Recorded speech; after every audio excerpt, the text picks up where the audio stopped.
Salutations, respected viewers. I am George from Ireland. This will be a debate about this motion. This House believes we should adopt the dollar as our currency. So I often debate things as though I was in the United Kingdom because I spent formative years there.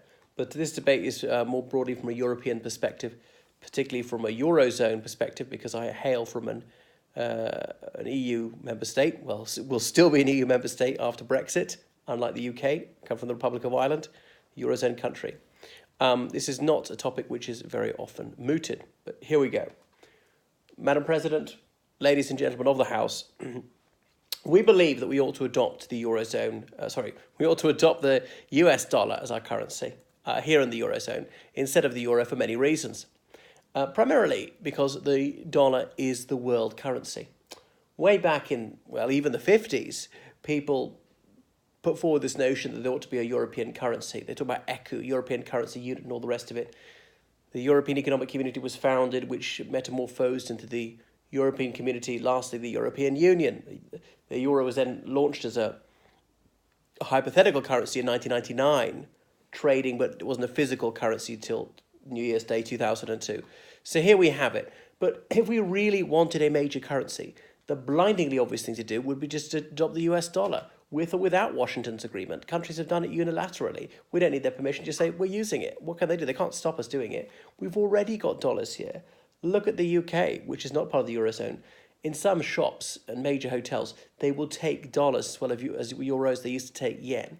So that's the main thing. It just makes it easier buying barrels of oil or whatever it is, traveling wherever you are. You can always exchange dollars. You can't always exchange euros or other currencies.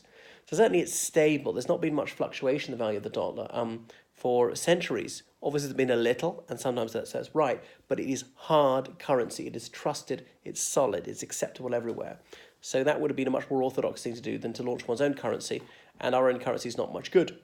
It would cut costs, we wouldn't have to bother printing it, and it's very, very difficult to forge. So that was that, and there'd be economies of scale. And also our currency, we wouldn't be politically manipulating it with the European Central Bank, doing things to interest rates or whatever just before the European parliamentary elections, or quantitative easing, which is printing more money, which leads to inflation. So it's been done before. El Salvador, Zimbabwe. Besides El Salvador, there's several other Latin American countries which have unilaterally rid themselves of their currency and simply said we're using the US dollar. And it's been done before. Back in the 19th century, somebody used gold. There was also the Latin Currency Union in the late 19th century. So this is the obvious way to do it, and it would make our lives an awful lot easier. So the euro has been calamitous. You see, this was too high for Greece, shouldn't have been allowed in. It's caused misery in Greece, caused 7 straight years of economic contraction, the longest period of negative growth in their history. Massive unemployment, 50% youth unemployment in Spain. It has been cataclysmic. So the only wise thing to do is to cut our losses, end the sunk cost fallacy, and just adopt the US dollar. So I rest my case. Well, now I am the opposition. So, Madam President, ladies and gentlemen of the House, we oppose adopting the US dollar as our currency for a number of reasons. First of all, we'd have no control over crucial things such as interest rates and money supply.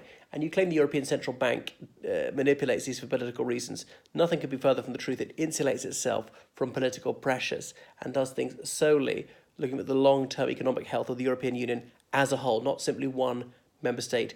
Just because it's based in Frankfurt doesn't mean it does that. And it's done its best for Greece. And it's not like, the United States hasn't had economic difficulties at the time. We know that we have a social flaw in the European Union. No one does too badly. It's much worse in the United States. And of course, in the US, the US Federal Reserve and so on, they will play around with the interest rate, and they will also play around with money supply because they are beholden to their political masters. So there is no need to change. There's no popular appetite for this. There's no demand about it. It's just a non-issue. It's a nonsense that we're even debating this. What hot air we heard from the other side.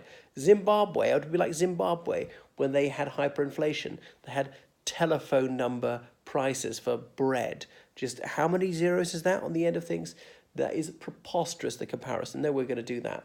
And there are other problems, like you mentioned El Salvador and so on. These Latin American countries who simply adopted the US dollar, they didn't get change. They found it very difficult to get coins, to get banknotes, and it led to prices being rounded up, and all sorts of problems and promissory notes. So it was disastrous there. We're not going to do it.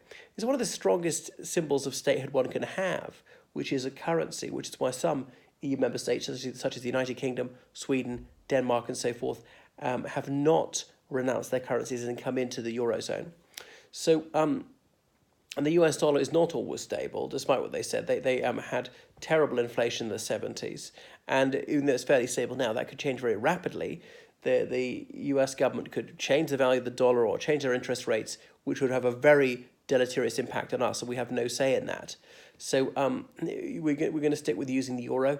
We'd use the yuan if we had to change to anything. The renminbi, that's the one to be with. More people worship a rising sun than a setting sun, as Julius Caesar said. What a fabulous person, a precursor of European unity. So there is no need to do this, and it wouldn't make us more stable. And it's the world currency less and less. As I say, it's the renminbi, and to some extent, the euro. The America's time of the sun is coming to an end, and the cost of printing the euro is absolutely minuscule. And by the way, it is counterfeit proof. I've never heard of it being successfully forged at all, which can't be said of the US dollar. So in the grand scheme of things, the cost of printing it is just non-existent. It is so inconsiderably low. And that's why we need to keep our currency for our economic health, for identity, and for the cause of European Union. I beg to oppose.